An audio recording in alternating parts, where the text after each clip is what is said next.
남양주는 6개의 면 모든 곳에서 만세운동이 펼쳐진다. 독립의 열망으로 뜨겁게 타올랐던 역사의 도시. 말머리에 상투를 묶어갖고 끌고 가듯이 하셨다고 그래요. 일제의 가혹함 속에서 의지를 꺾지 않았던 수많은 남양주의 독립운동가들. 남양주의 숨겨진 역사의 기록을 찾아 길을 떠나본다. 남양주의 만세운동은 농민으로부터 시작됐으며 청년들과 기독교인 그리고 불교인들까지 지역 모든 민초들이 함께한 만세운동이다. 누구나 동등하게 만세를 불렀으며 누구보다 열정적이었고 다가올 일제의 보복조차 두려워하지 않았다. 그래서 모두가 함께였던 남양주 만세운동의 기억.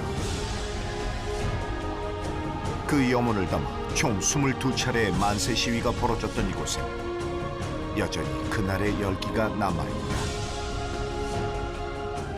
남양주 만세운동은 한 농민이 기지를 발휘하면서 시작됐다. 당시 미근면 평내리의 구장이었던 45살의 농민 이승희. 그는 어떻게 남양주 만세운동의 첫 단추를 끼울 수 있었던 걸까?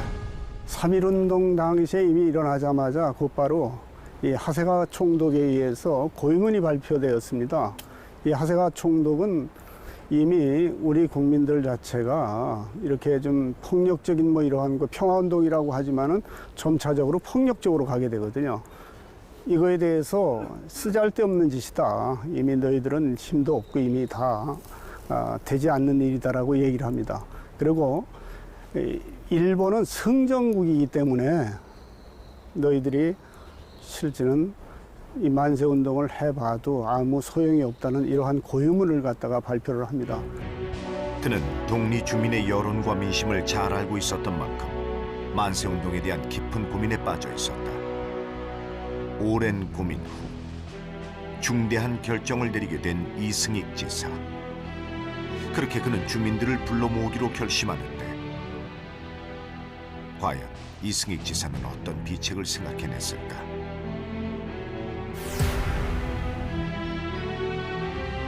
구장인 그의 호출에 100여 명의 사람들이 하나둘 몰려들기 시작했다. 그리고 그의 손에 들린 의문의 문서 하나. 그는 잠시의 망설임도 없이 문서의 내용을 읽어내려가기 시작하는데 국민들은 쓸데없는 유언비어에 열중하며 되지도 않는 일에 광분하지 말라. 제국은 전승국이므로 이란 합병에 관하여 조금도 변명의 여지가 없다. 만세운동을 고민하던 그가 일제의 입장을 대변한다. 만세운동 확산 방지를 위해 기관장들에게 배부한 일제의 고유문을 발표한 이승익. 도대체 이게 어떻게 된 일일까? 일제의 그 하세가 총독이 고유문을 발표한 이러한 것을 보면서 좀 굉장히 좀 안 좋게 생각을 하는 거죠. 우리가 독립을 할 만한 자격이 있는데 또 이러한 것을 보여줌으로 인해서 이 조선민족이 일제 체화로부터 벗어날 수 있다라고 하는 이러한 생각을 가지고 주민들을 모으고 명목으로 모아놓고서 많은 사람들을 자기를 따르게 했던 거죠. 이걸 기회로 해서 이 양주군에서 이 3.1운동이 그 촉발될 수 있는 기회가 돼 있기 때문에 이 이승익 선생님의 그 공이 굉장히 크다라고 할 수 있겠습니다. 남양주의 첫 만세운동.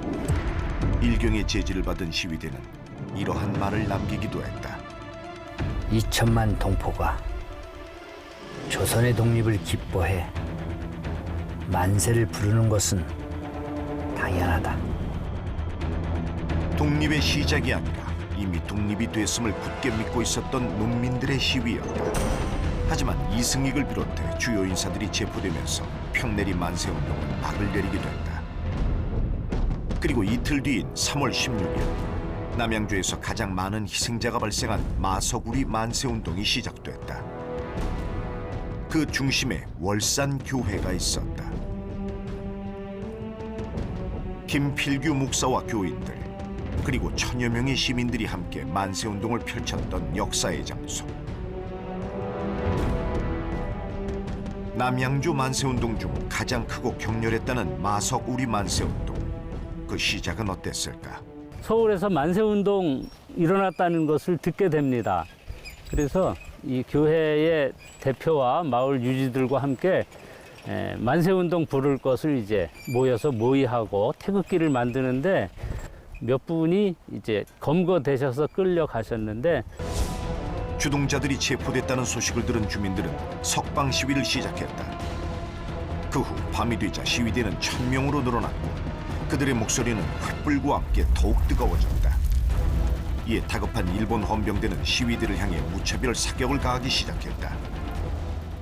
그 저녁에 횃불을 만들어 가지고 다 나와라 그래 갖고 한 사람도 빠짐없이 다 이렇게 몰려가게 됐대요. 그런데 이제 총 쏘기 전에 가라고 자꾸만 그러는 걸 가지 않고 만세를 부르니까 이제 총을 쏘기 시작을 해서 많은 사상자가 났는데 이제 사람이 죽고 그러니까 이제 전부 그냥 쫓겨오고 뭐 이렇게 피신도 가고 보따리를 싸갖고 이주도 하고 그런 사람들이 허다하게 많았다고 그래요.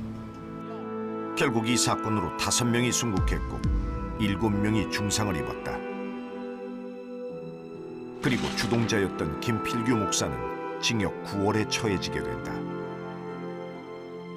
하지만 그는 일경의 모진 구문을 이기지 못했고 결국 옥중 순국했다.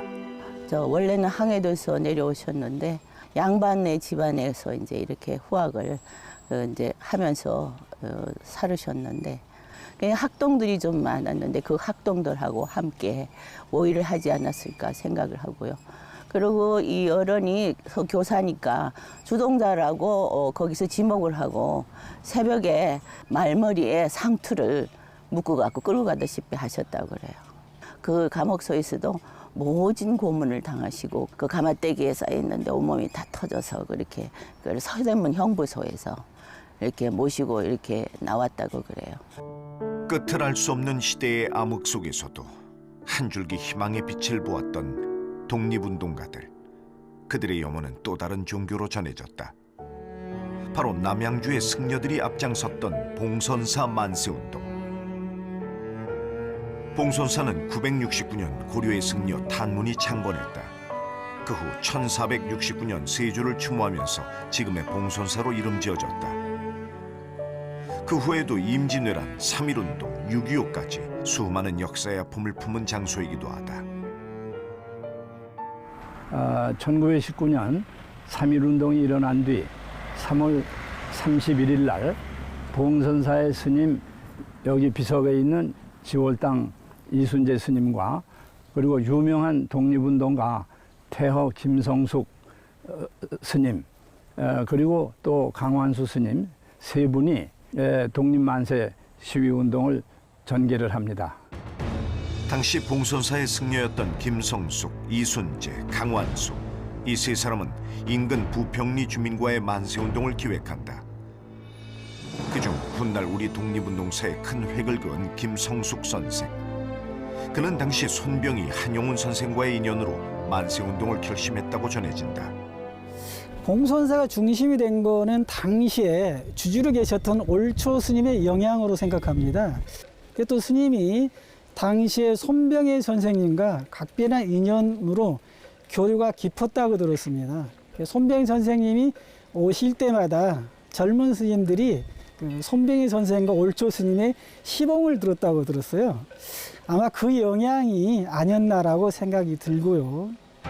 그렇게 각오를 다진 세 사람은 만세운동에 앞서 먼저 문건을 제작하기로 협의한다. 거사 이틀 전인 3월 29일 서기실에 모인 승려들. 김성숙 선생은 이때 문건 내용을 작성하게 되는데 조선 독립단 임시사무소라는 명의로 경문을 완성한다. 당시 경문 내용을 살펴보면 지금 파리 강화회의에서는 12개국의 독립이 결정되었다.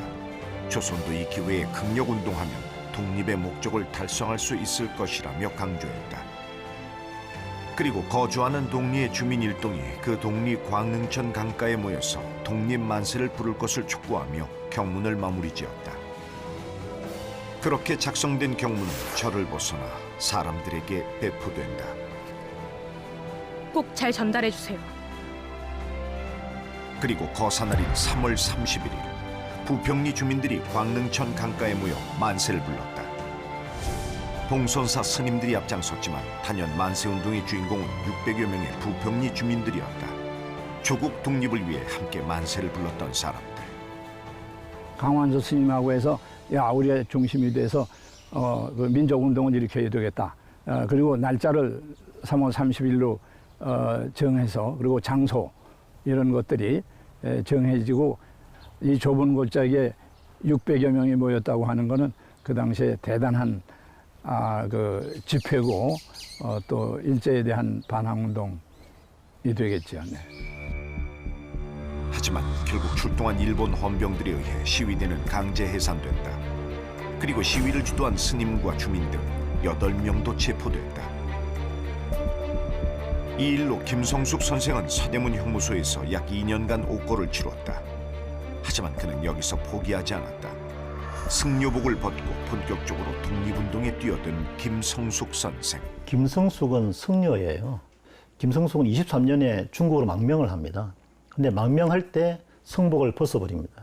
그리고 그때부터 자유로운 혁명가, 독립운동가로서의 또 하나의 생애를 시작을 하는데요. 1923년에 의열단에 김원봉의 의열단에 참여해서 선전부장이 되고요. 1938년에는 김원봉과 같이 힘을 합쳐서 조선 의용대를 조직합니다. 근데 의열단이나 의용대나 모두 무장 독립운동단체이죠. 그래서 김성숙은 말하자면은 식민지화 항일 독립운동에서 무장투쟁의 최선봉에 있어서 가장 치열하게 일제와 투쟁한 분이다. 이렇게 평가를 할 수가 있습니다. 김성숙 선생은 일본의 수뇌부를 암살하는 의열단의 선정부장이었으며 조선의용대에서는 지도위원, 정치부장으로 활동했다. 그리고 1942년 임시정부 국무위원으로 취임했다. 나는 이 몸을 나라에 바쳤으니 나라를 위해 희생할 수만 있다면 나는 나의 할 일을 다 한 것이다. 임시정부가 45년 12월에 황국하죠. 돌아오죠. 그 직전에 국무회의가 열리는데 거기서 김성숙 선생이 대단히 중요한 제안을 합니다. 약법 3장이라고 그러는데요. 임시정부가 돌아가서 좌우의 모든 정당, 단체, 인물을 다 포용을 해야 된다. 이들과들도 잘해서 궁극적으로 좌우의 통합과 통일의 중심에 임시정부가 역할을 해야 된다는 제안을 하고 이것이 국무회의에서 받아들여집니다.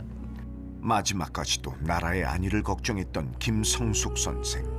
하지만 그는 이승만, 김구등 우익진영과 좌익진영 모두를 비판한 뒤 가난하게 살다 생을 마감했다. 그리고 김성숙 선생이 활동했던 의열단에 숨겨진 비화.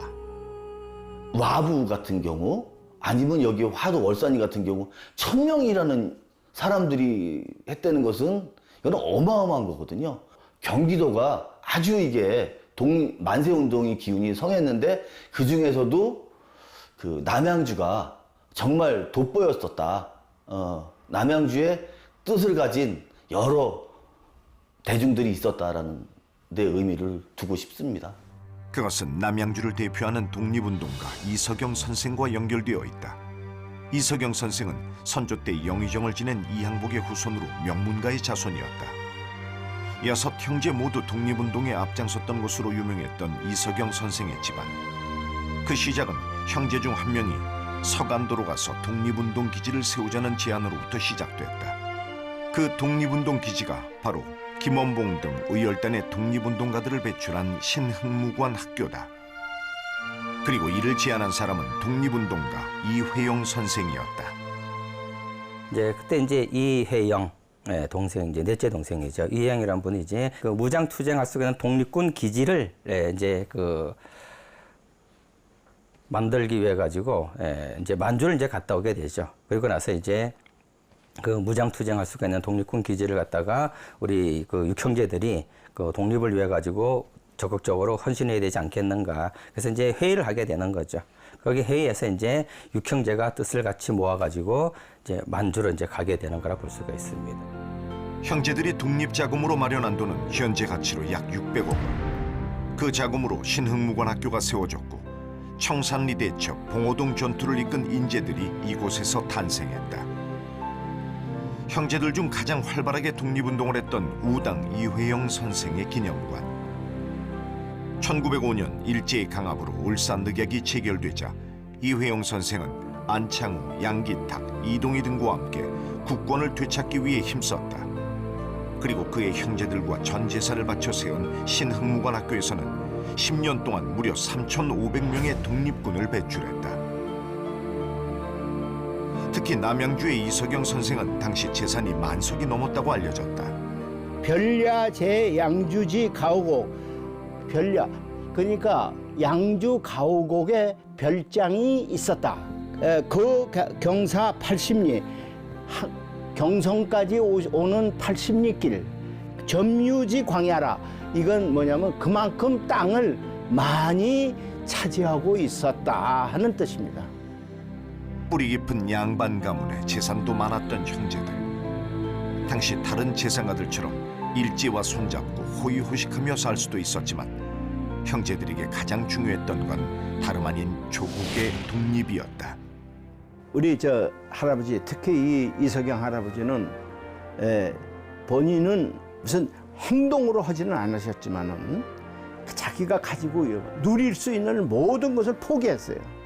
그리고 그거를 다 독립운동을 위해서 써버렸습니다. 32년 4월에 윤봉길 사건이 났단 말이죠. 그 윤봉길 사건이 나니까 독립운동가들을 일제가 일제히 잡아들이기 시작했어요. 갑자기 이제 생활이 다 끊어져 버린 거예요. 조카들이 다 도망을 가버렸으니까 윤봉길 사건으로. 그러니까 근근히 한 1년, 2년 버티다가 그냥 거의 굶다시피 해서 돌아갔죠. 이후 형제들 중 이시영 선생만 살아남아 초대 부통령직을 맡았다.